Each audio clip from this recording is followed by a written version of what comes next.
Sir, இப்போ இந்த நம்ம நிகழ்ச்சியை பார்த்துட்டு நிச்சயம் மாணவர்களுக்கு ஒரு ஊக்குவிப்பு இருந்திருக்கும். ஐடிஐ நமக்கு எடுத்து படிக்கணும் அப்படின்ட்டு. இப்போ ஐடிஐ படிப்பதற்கான விண்ணப்ப விநியோகம் மண்டே 2 ஜூன்ல இருந்து 30th வரையும் எங்க அணுகணும்?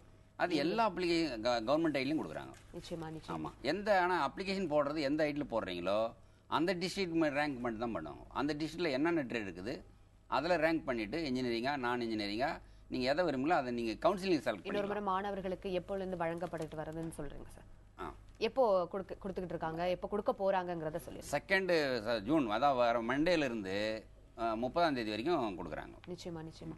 இன்னொரு விஷயம், இப்போ நம்ம விளம்பர இடைவெளிக்கு முன்னாடி லோன் சம்பந்தமா, அதாவது வங்கி கடன் சம்பந்தமா பேசணும். இப்போ ஒரு மாணவர் சுய தொழில் ஆரம்பிக்கணும் அப்படின்னா வங்கி கடன் வச்சு இந்த ஐடிஐல படிச்சவங்க வேலை வாய்ப்பு இது பெருகணும் அப்படின்னா என்னென்ன வங்கி கடன்கள்லாம் இருக்கு? வங்கி கடன் வாங்கணும்னா எடுத்தது ஏதாவது அதுக்கான குவாலிஃபிகேஷன் இருக்கணும் உங்களுக்கு. எந்த தொழில் இப்போ உதாரணமாக ஒரு ஒர்க் ஷாப் ஒரு மெக்கானிக் ஒர்க் ஷாப் வைக்கிறீங்க, ஆட்டோமொபைல் ஒர்க் ஷாப் வைக்கிறீங்க, ஏதாவது ஒரு இது வைக்கணும்னா அதுக்கு ஆட்டோமொபைல் சம்மந்தமாக ஏதாவது படிப்பு இருக்கணும், அதுக்கான எக்ஸ்பீரியன்ஸ் இருக்கணும். அப்படி இல்லைன்னா அது அங்கே மாவட்ட தொழில் முனைவோர் மேம்பாட்டு நிறுவனம் இருக்குது, அவங்களே எக்ஸ்பீரியன்ஸ் கொடுத்து அவங்களே லோனுக்கு ஏற்பாடு பண்ணிடுவாங்க. நிச்சயமா. ஆமாம், நீங்கள் அங்கே லோன் வாங்கிக்கலாம். நிச்சயமா. இப்போ மாணவிகளுக்கு அயல் நாட்டில் வெளிநாட்டில் என்ன மாதிரியான வேலை வாய்ப்புகள், இந்த துறையை சேர்ந்த வேலை வாய்ப்புகள் என்னென்ன இருக்கு?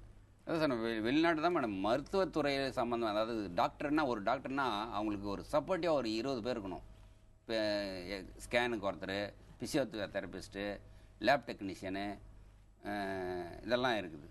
அவங்க அது சம்மந்தமான படிப்பு ரொம்ப ரொம்ப எதிர்பார்த்துக்கிறாங்க. எப்பவுமே டிமாண்ட் தான் இருந்துட்டு தான் இருக்குது. வெளிநாட்டில் அரசாங்கமே வேலைக்கு கூப்பிடுறாங்க, கவர்மெண்ட் ஜாபே கிடையாது. சவுதி அரேபியாவில் அதிகமாக வேலை கவர்மெண்ட் ஜாபே இருக்கு. நிச்சயமா. வெள்ளைப்பாண்டி, அருப்புக்கோட்டையை சேர்ந்த வெள்ளைப்பாண்டி இணைப்புல இருக்காங்க. வணக்கம் வெள்ளைப்பாண்டி. வணக்கம் மேடம். உங்களுடைய கேள்விகளை சார் கிட்ட கேளுங்க.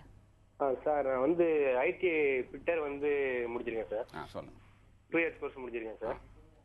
இப்போ நெக்ஸ்ட் மெக்கானிக்கல் டிப்ளமோல ஜாயின் பண்றதுக்கு ஃபார்ம் ஃபில் பண்ணி அப்ளிகேஷன் பண்ணிருக்கேன் சார். கூட சேரலாம். மெக்கானிக் டிப்ளமோ செகண்ட் இயர் டைரக்டா சேரலாம். ஐடி முடிச்சதுனால 2 இயர் முடிச்சதுனால. ஆமா சார். இப்போ ரெண்டாவது நான் இப்போ டிப்ளமோ பண்றதுனால அடுத்து வேலையில வேகன்சி இருக்கா, அடுத்து பிஇ பண்ணலாமா அப்படி? டிப்ளமோ முடிச்சுட்டு பியும் இல்லை, அதே போல் லேட்டரல் என்ட்ரி செகண்ட் இயர் டைரக்டா சேரலாம். பிஇல இன்னும் ஏதாவது டைரக்டா ஃபர்ஸ்ட் இயர்னாக்கா, இப்போ டிப்ளமோ ஃபர்ஸ்ட் இயர்னா எஸ்எல்சி மார்க் குறவா இருக்கிறவங்க உங்களை மாதிரி ஐடியில் படிச்சுட்டு லேட்டரல் என்ட்ரியில் சேரலாம். அதே மாதிரி +2ல மார்க் குறவா இருக்கிறவங்க டிப்ளமோவில் முடிச்சுட்டு அல்லது டிப்ளமோ முடிச்சுட்டு கூட லேட்டரல் என்ட்ரியில் சேரலாம். அது கொஞ்சம் லேட்டரல் என்ட்ரினா கொஞ்சம் குறைஞ்ச மார்க் கூட கிடைக்கும். +2 பண்ணிட்டு இப்போ பிஇ பண்றாங்களா சார்? அதாவது அவங்களுக்கு கிடைக்கிற வேகன்சி மாதிரி நம்மளுக்கு அந்த லெவலுக்கு கிடைக்குமா? நமக்கு வேக்கன்ட் இருக்குது. அதாவது இன்னும் சொல்ல போனா +2 முடிச்சுட்டு டிகிரி பண்றவனை விட தொழிற்கல்வி ஏற்கனவே படிச்சுட்டு போறதுனால இவங்களுக்கு நல்ல பிராக்டிகல் நாலேஜ் இருக்குது. அவங்க ரேங்க்லயே ஃபர்ஸ்ட் வராங்க. தொடர்ந்து கார்த்திகேயன் இணைப்புல இருக்காங்க. வணக்கம் கார்த்திகேயன். வணக்கம் மேடம். உங்களுடைய கேள்விகளை கேளுங்க கார்த்திகேயன். சார் வணக்கம் சார். வணக்கம், சொல்லுங்க. இப்ப நம்ம பையன் 315 மார்க் எடுத்துக்கான் சார் 10th. இப்ப ஐடில சேர்த்து விட்டுருக்கு சார். ஐடில நீங்க எங்க உங்க வீடு பக்கமா அங்க சேருங்க. இல்லைன்னா வீடு பக்கம்லாம் பார்க்க வேண்டியதில்லை. இப்போ நிறைய கவர்மெண்ட் ஹாஸ்டல் இருக்குது. அரசாங்கம் ஹாஸ்டலு எல்லா backward community, most backward community, schedule காஸ்ட்டுக்கு எல்லாருக்கும் ஹாஸ்டல் திறந்து வச்சிருக்குது. நீங்கள் எங்கனாலும் எந்த ட்ரேடு வேணுமோ எந்த டிஸ்ட்ரிக்டில் நீங்கள் கேட்குற ட்ரேட் இருக்குதோ அங்கே அந்த டிஸ்ட்ரிக்டில் அப்ளிகேஷன் போடுங்க. அது கிடைச்சதுன்னா அந்த ஹாஸ்டலில் சேர்த்துக்கலாம். தொடர்ந்து நெல்லையை சேர்ந்த சக்தி இருக்காங்க. வணக்கம் சக்தி. வணக்கம் மேடம். உங்களுடைய கேள்விகளை சார் கிட்ட கேளுங்க. சார் வணக்கம் சார். வணக்கம், சொல்லுங்க சார். நான் இப்போ சிஓஇ எலக்ட்ரிக்கல் முடிச்சிருக்கிறேன் சார். சரி. இப்போ எங்களுக்கு பி லைசன்ஸ் அப்ளை பண்ண முடியுமா சார்? அதான் சார், என்டிசி இருக்குது. என்டிசி இருந்தாவே பி லைசன்ஸ் கிடைச்சிடும். அப்படியா சார்? மாமா பையன் ஒருத்தன் படிச்சுக்கிட்டு இருக்கான். படிச்சு முடிச்சுட்டா போதும். எக்ஸ்பீரியன்ஸ் இல்லாம பி லைசன்ஸ் வாங்கலாம். அதுக்கான அப்ளிகேஷன் நீங்க கிண்டி ஐடி பக்கத்து பின்னாலே அதுக்கு அப்ளிகேஷன்.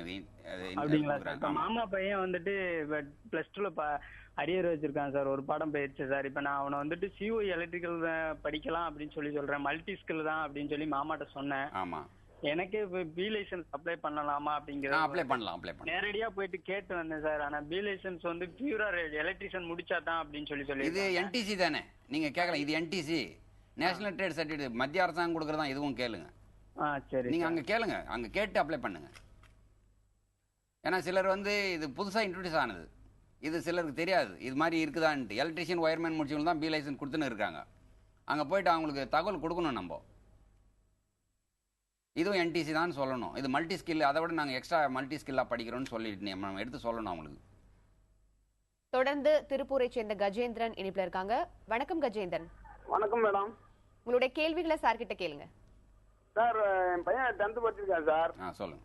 211 மார்க் தான் சார் எடுத்திருக்கேன் சார். ட்ரிபிள் இ கிடைக்குமா சார்? சீட்டு கிடைக்குமா சார்? டிப்ளமோ மெரிட்டில் கிடைக்கிறது கஷ்டம் தான் சார். 211 டிப்ளமோ இப்போ சேர்க்கறதுக்கு ரொம்ப கஷ்டம் தான். கவர்மெண்ட்டு ப்ரைவேட்டில் தான் சேர்க்க முடியும் அந்த மாதிரினாக்கா. நம்ம தொடர்ந்து விவாதிக்கலாம். சொல்லுங்க. இப்போ இந்த தொழில்துறையில வெளிநாட்டு இது சொன்னீங்க, வங்கி கடன் சொன்னீங்க, அதுக்கப்புறம் இந்த சுய தொழில் ஆர்வம் இருக்கும், அது எப்படி ஆரம்பிக்கணும்? சுயதொழில் வந்து ஒவ்வொரு மாவட்டத்துக்கும் டிக் இருக்கு, டிஐசி அதுக்குன்னே இருக்குது. இவங்க அவங்களுக்கு சர்டிஃபிகேட் இல்லைன்னா கூட, எக்ஸ்பீரியன்ஸ் இல்லைனா கூட அவங்க சர்டிஃபிகேட் ஏற்பாடு பண்ணுவாங்க. அதாவது இண்டஸ்ட்ரீஸ் அண்ட் காமர்ஸ் டிபார்ட்மெண்ட்டு இதுக்கான சர்டிஃபிகேட் கொடுக்குறாங்க. பேங்க்கு லோன் எலிஜிபிலிட்டி இருந்தால் பேங்க் லோனே அவங்களே அந்த குறிப்பிட்ட பேங்க்கை ரெக்கமெண்ட் பண்ணி அனுப்புகிறாங்க. உங்களுக்கு அந்த குறிப்பிட்ட நீங்கள் எந்த தொழில் ஆரம்பிக்கிறீங்களோ அந்த தொழிலுக்கான சர்டிஃபிகேட் இருக்கணும், அதுக்கான எக்ஸ்பீரியன்ஸ் இருக்கணும். அவங்க லோனுக்கு அவங்க ரெக்கமெண்ட் பண்ணி அனுப்பி விட்ருவாங்க. பேங்க்கில் கொஞ்சம் டிலே ஆகும். பேங்க்ல டிலே ஆகணும்னு நீங்க சொல்றீங்க. அடுத்ததா இது மகளிருக்கு ஏற்ற ஐடி பிரிவுகள், அதாவது நீங்க நிறைய சொன்னீங்க, துணிகள் அந்த தைக்கிறது அது எல்லாமே சொன்னீங்க நீங்க. அதுல முக்கியமா பெண்கள் இதுல போனா கரெக்டா இருக்கும் அவங்களுக்கு அப்படிங்கறதுனா என்ன பிரிவா இருக்கும்? அதான் மேடம், அதாவது இந்தியாவில் வளர்ச்சி அடைகிற 5 தொழிலில் அப்பேரல், அதாவது வாடகை வடிவமைத்தல் சொன்ன அதில் வந்து நிறைய வேலை வாய்ப்பு இருக்குது. அதை முடிச்சுட்டு வேலை கிடைக்கலன்னு யாரும் கிடையாது, யாருமே இல்லை இது வரைக்கும். நான் எங்கள் ஐடியில் படிக்கிறவங்க எல்லாருக்கும் நாங்கள் வேலை சேர்த்துறோம். கேம்பஸ்லேருந்து வர்றவங்க, ஆனால் பசங்க வந்து கேம்பஸை விட வேறு இடத்துக்கு போயிடுறாங்க. நிச்சயமா. அப்புறம் நீங்கள் சொன்னீங்க 62 இடங்கள் இருக்குது அப்படின்னு. கவர்மெண்ட் ஐடி, ப்ரைவேட் அது இல்லாமல் இதே கோட்டாவில் தனியார் தொழிற்பயிற்சி நிலையத்திலே கவர்மெண்ட் எய்டட் இன்ஸ்டியூட் இருக்குது. அவங்களும் கவர்மெண்ட் கோட்டா தான். அவங்க கவர்மெண்ட் கோட்டா தான்.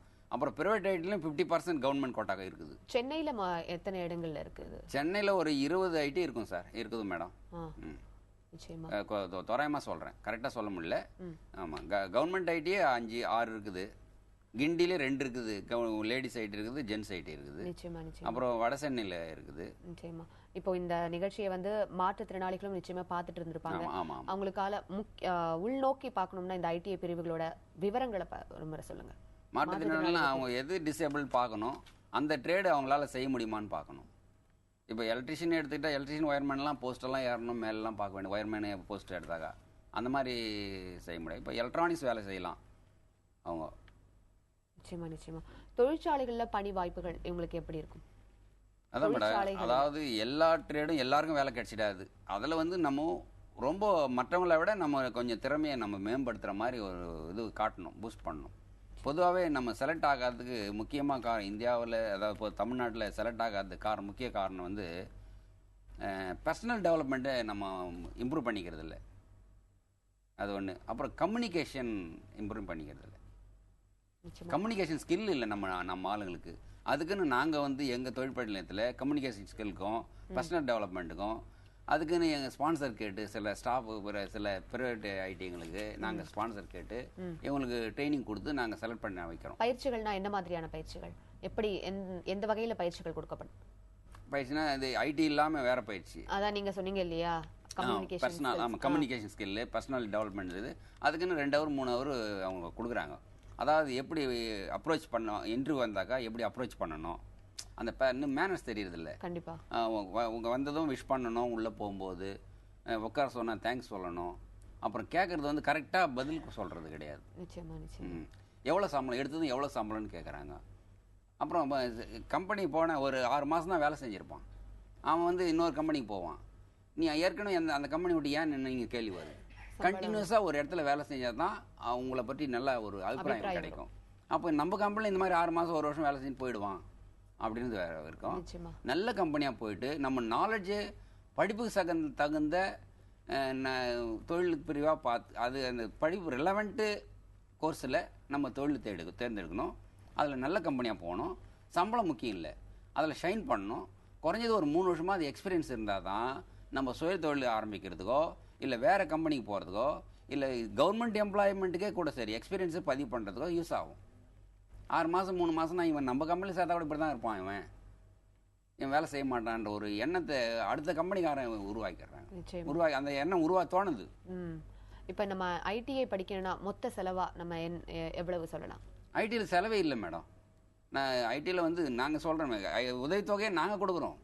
மாதம் 500 உதவித்தொகை கொடுக்குறோம், யூனிஃபார்ம் கொடுக்குறோம், ஷூ கொடுக்குறோம், சைக்கிள் கொடுக்குறோம், லேப்டாப் தரோம், பஸ் பாஸ் ஃப்ரீ, எல்லாம் கவர்மெண்ட் கொடுத்துட்டு இந்த வருஷத்துலேருந்து போன வருஷத்துலேருந்து கவர்மெண்ட் கொடுக்குது. எந்த செலவும் கிடையாது. இருக்கவங்களுக்கு இது ஒரு உதவியா விழிப்புணர்வு வரணுன்றதுக்காக தான் நான் வந்தேன். மக்களுக்கு வந்து விழிப்புணர்வு வரணும். ஐடி இப்போ அதாவது +2 முடிச்சாதான் டிகிரி போகணும், டிப்ளமா போகணுன்றது கிடையாது.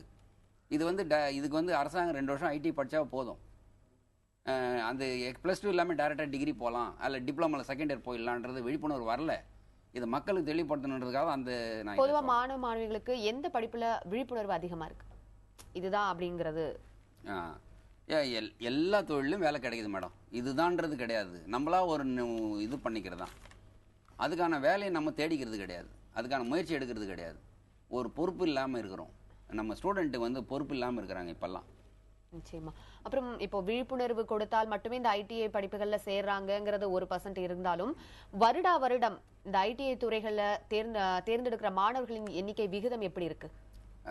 வருடா வருடம் சேர்றாங்க மேடம். நம்ம இது அதாவது வேலை வாய்ப்பு நிறைய இருக்குது. இன்னும் சொல்லப்போனால் வெளிநாட்டில் கூட சரி, அயல்நாட்டில் பற்றாக்குறை தான் இருக்குது, லேபர் பற்றாக்குறை தான் இருக்குது. ஆனால் சேர மாட்டுறாங்க. நிச்சயமா. இதுல எந்த கோர்ஸ் அதிக மாணவர்கள் வந்து சேர்றாங்க? அது சொல்ல முடியறதில்ல மேடம். அது அதாவது கொஞ்சம் ஃபேன்சியாக இருக்கிற ட்ரேடு சேரணும்னு நினைக்கிறாங்க. ஒரு குறிப்பிட்ட ட்ரேடு தான் சேர்றாங்க. எல்லா ட்ரேட்லையும் வேலை கிடைக்குது மேடம். வேலை கிடைக்கலன்றது எந்த ட்ரேடும் கிடையாது. அப்படி அன்பாப்புலர் ட்ரேடு நாங்களே க்ளோஸ் பண்ணிடுறோம், கவர்மெண்ட்டே க்ளோஸ் பண்ணுது. நிச்சயமா. நம்ம தொடர்ந்து பேசலாம் சார். ஒரு சிறிய இடைவேளைக்கு பிறகு நாம் தொடர்ந்து பேசுவோம்.